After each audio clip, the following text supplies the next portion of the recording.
ঘটনাতে ইতিমধ্যে আপনারা জেনেছেন প্রায় 100 থেকে 150 জনের মতন আসলে অগ্নিদগ্ধ হয়েছেন। তারা প্রাথমিকভাবে বেশ কিছু হাসপাতাল ওই অঞ্চলের এবং সিএমএইচে তাদের নিয়ে যাওয়া হয়েছিল। এই 100 জনের মধ্যে এই মুহূর্তে 6টি হাসপাতালে প্রায় 70-এর চাইতে বেশি আহত শিক্ষার্থী প্রধানত ভর্তি আছে। এছাড়া বিভিন্ন হাসপাতালগুলোতে ব্রড ডেড মানে মৃত অবস্থায় আনা হয়েছে, সেরকম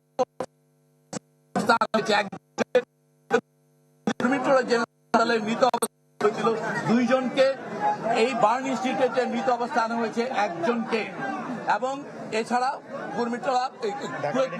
ঢাকা মেডিকেল কলেজে নেওয়ার পরে 1 জনের মৃত্যু হয়েছে।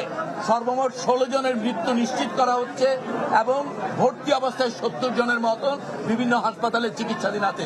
এর মধ্যে এই বার্ন ইনস্টিটিউটে এই মুহূর্তে 48 জন ভর্তি অবস্থায় চিকিৎসাধীন আছে, যাদের মধ্যে এই বিভিন্ন হাসপাতালে চিকিৎসাধীন যারা আছে তাদের মধ্যে বেশ কয়েকজনের অবস্থা বেশ হুমকির মুখে।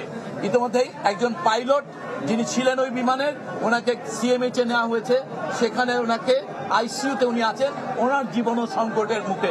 এই অবস্থায় আমাদের বলতে পারি আমরা দেশের এইটা একটি অন্যতম রিসেন্ট সময়ের বড় ধরনের দুর্ঘটনা এবং এই রকম মৃত্যু এবং আহত, এবং এর মধ্যে একটা বড় অংশ আমরা যেভাবে বলছি এটা ইনহেলেশন ইনজুরি হয়েছে তাদের, অতএব সেটা ইমিডিয়েটলি অ্যাসেস করা যাচ্ছে না, এটা বেশ কিছু সময় লাগবে অ্যাসেস করতে তাদের ঝুঁকির মাত্রাটা কত। এর পাশাপাশি এক্ষেত্রে সকল চিকিৎসকদের, বিশেষজ্ঞ চিকিৎসক, সরঞ্জামাদি এবং ঔষধপত্র সবকিছু যথেষ্ট পরিমাণে সকল হাসপাতালে প্রস্তুত